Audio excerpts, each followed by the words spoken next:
A pretty morning, but once again, I could taste the smoke.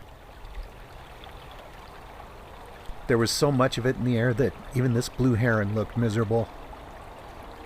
At least this time, though, it was mixed with fog. So even though it smelled like a recently doused campfire, at least it didn't burn and sting like it has through most of the smoky days this year. Still, it was kinda unpleasant. But I gotta say, and I know how hypocritical this sounds, I really like the light that it produces. That amber tint that it has really adds to these late summer colors. Up here on this ridge between Pine Coulee and Beaver Valley, the wind was pushing both the morning mist and the smoke around. And in places where the sun was shining through the mist, it was soft. Where it hit the smoke, it was warm.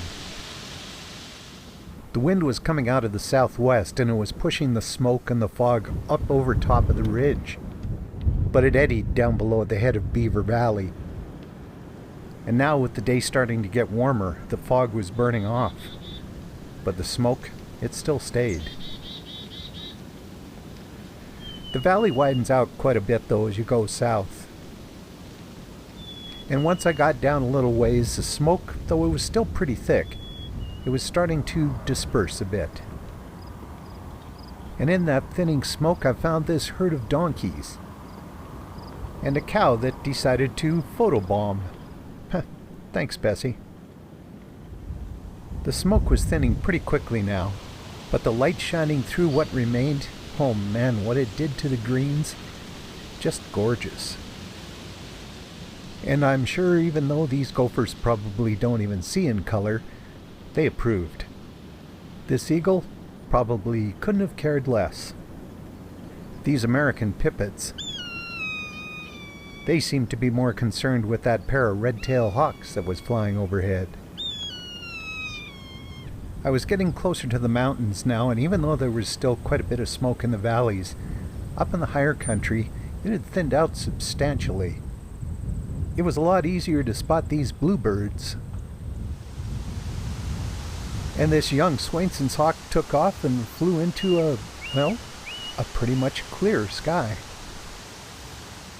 The wind coming out of the west had chased the smoke away, and the day had turned absolutely beautiful. But one thing was disappointing.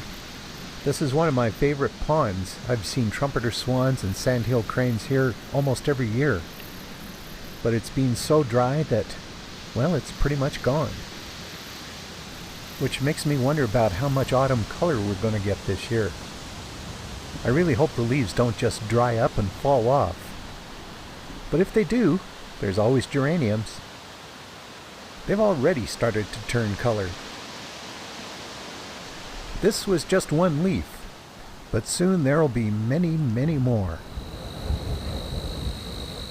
It was getting more and more blustery as the afternoon wore on, and I found myself back in the Porcupine Hills, kind of close to where I'd started the day. The wind had blown all the smoke away, and the warm sun had taken care of the fog. And I was left with this gorgeous panoramic view. Hopefully, the rest of summer stays like this, because even though I love the light that it brings, I don't really want to get smoked again.